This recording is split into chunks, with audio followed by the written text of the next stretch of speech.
35 countries just signed a charter that gives one man the power to veto every decision, interpret every rule, appoint and fire every leader, and dissolve the entire organization whenever he wants. And that man holds all of those powers not as a president, but as a private citizen. I've read this charter article by article, and nothing like this has ever existed. Last month, a new international organization was created, the Board of Peace, UN Security Council endorsed, mandate to rebuild war zones like Gaza, authority to mobilize billions of dollars, deploy stabilization forces, hire staff, enter contracts across conflict zones. On paper, exactly what the world needs. Today, I'm going to show you 3 things that should be generating headlines in every country that signed this charter, but aren't. First, the removal mechanism built into this organization is designed in a way that makes it virtually impossible to ever use. Second, the person who controls this organization doesn't hold that power as a president or a government official. He holds it as a private individual. And third, the financial structure buried inside this charter creates a 2-tier system that turns sovereign nations into paying customers. And it all starts with the actual text, because the charter is where the real story lives, and almost nobody has read it. Let's start with the provision that sets the tone for everything that follows. Article 3.2 of the charter establishes that Donald Trump will be the board's inaugural chairman.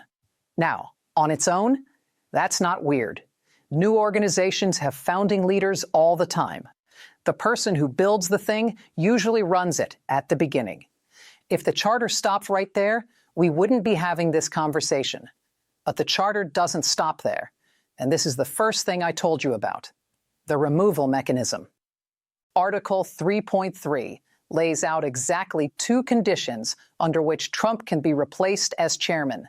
2, he resigns voluntarily, or the executive board votes to remove him due to incapacity. Not bad decisions, not failed policies, not a vote of no confidence, not the end of his presidential term. Incapacity. That means if 30 of the 35 member states think he's running the organization into the ground, they can't do anything about it. The only people who can remove him are the members of the executive board. And here's the part that should make your jaw drop. Who appoints the executive board? The chairman does. Trump personally selects every single member. And Trump can personally remove every single member. So let me translate that into plain English. The only body that can fire Trump is a body that Trump hires and fires. What is the realistic probability that a group of people who owe their positions entirely to one man would ever vote to declare that man incapacitated? The answer is 0. And everyone involved knows it's 0. The removal mechanism exists on paper, so it looks like there's accountability, but it's structurally designed to never actually work. That's not oversight. That's theater. But that's not even the part that should worry you the most.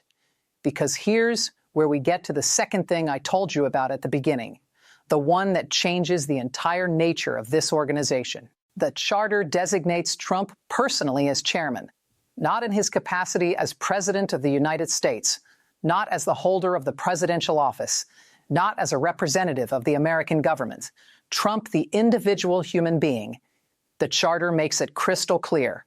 Trump keeps chairing the Board of Peace and keeps every single one of the chairman's powers even after January 20th, 29. Stay with me here, because this is the part that has no precedent. When Trump leaves the Oval Office, when the new president is inaugurated, when Trump becomes a private citizen with no government authority and no elected office, he remains the chairman. Nothing changes. Nothing transfers to his successor.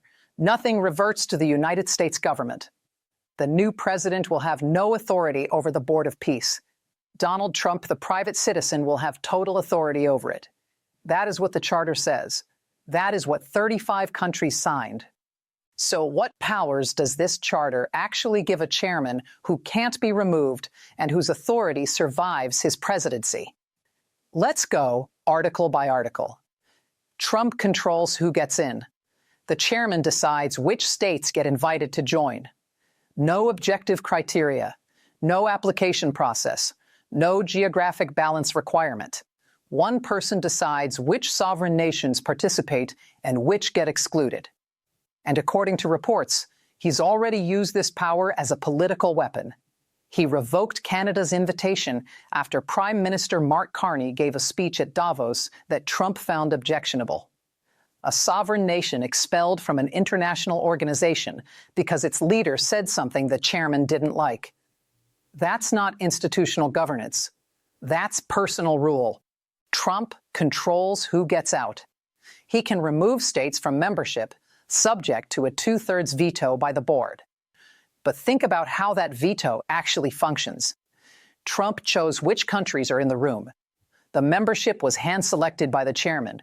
Getting 2/3 of a group that the chairman personally assembled to override the chairman's decision, that's accountability on paper. In practice, it's a rubber stamp. But here's where it gets really interesting. Article 3.1e. Decisions of the board shall be made by a majority of member states, present and voting, subject to the approval of the chairman. Those last 6 words, subject to the approval of the chairman. Every single decision, no matter how many countries vote for it, no matter if it's unanimous, can be blocked by one person saying no. If all 35 member states vote yes, and Trump says no, the answer is no. Absolute veto. No override, no supermajority mechanism, no appeal, nothing. And you know what the most devastating part is? He doesn't even need a vote. Article 9 authorizes the chairman to adopt resolutions and directives on his own authority to implement the board's mission. He can issue orders, create policies, and direct activities without consulting member states, without any vote taking place. He doesn't need permission from the board to direct the board. That's unilateral executive authority over an international organization. And somehow, we're still not at the most extraordinary part. If Trump decides the whole thing should stop existing, Article 10.2. The chairman can dissolve the board at such time as he considers necessary or appropriate. No vote, no consultation, no process. He wakes up one morning and decides it's over. And it's over. But here's the provision that locks all of this in place. Article 7. The chairman is the final authority regarding the meaning, interpretation, and application of this charter. If any question arises about what any provision means, what powers it grants, what limits it imposes, Trump decides. He is the interpreter of his own authority.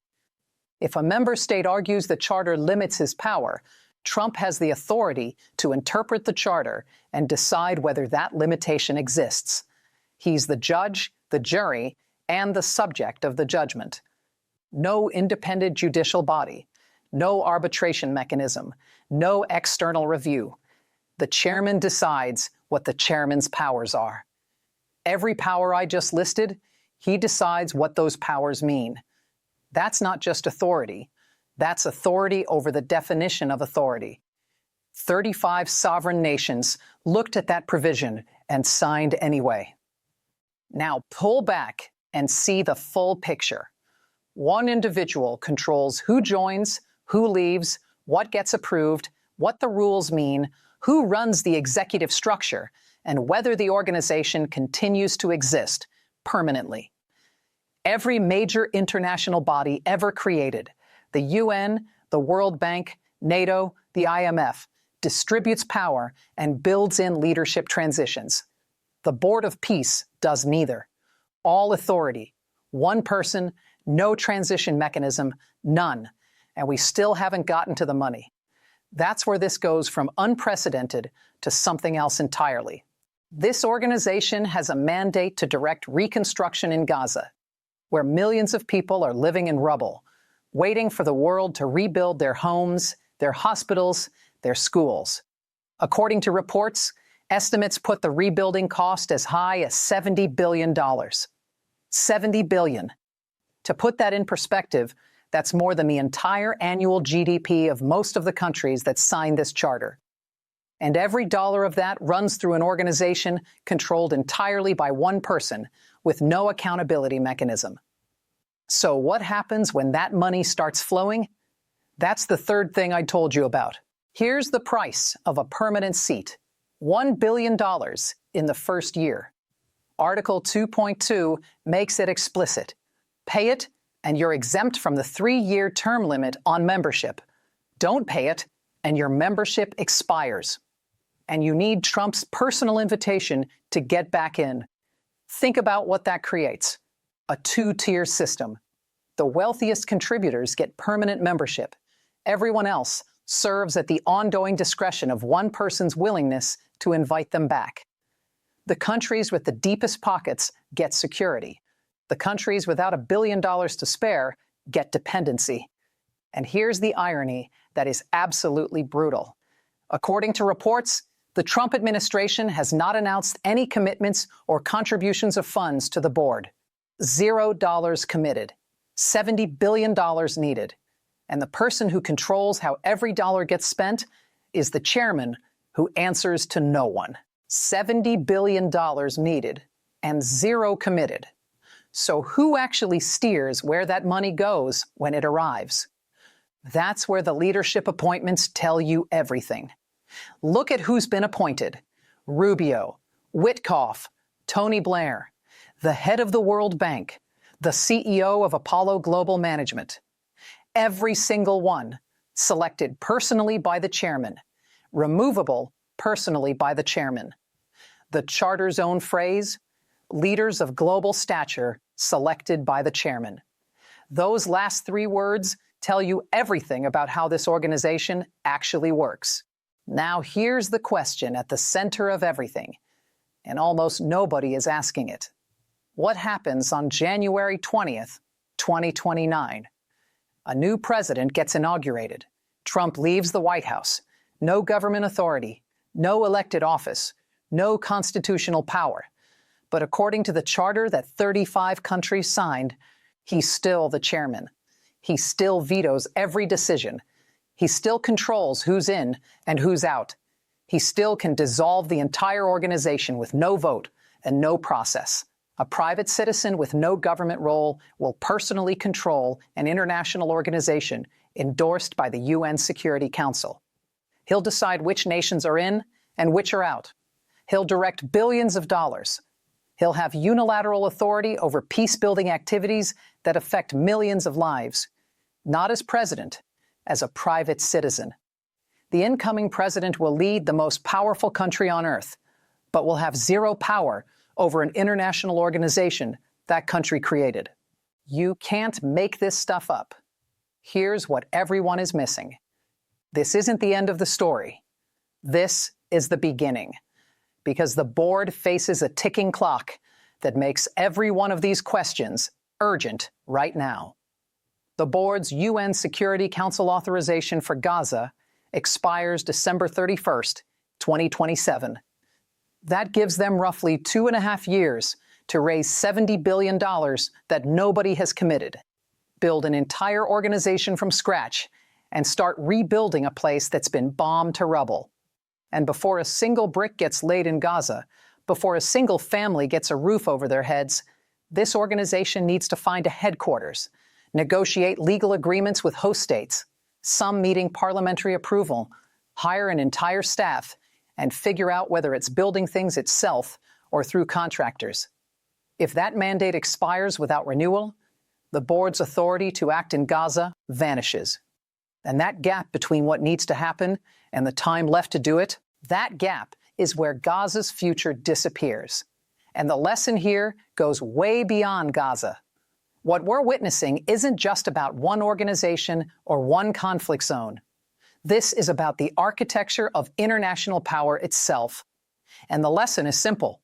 When you concentrate all authority in one person, remove every check, eliminate every transition mechanism, and make removal functionally impossible, you haven't built an institution.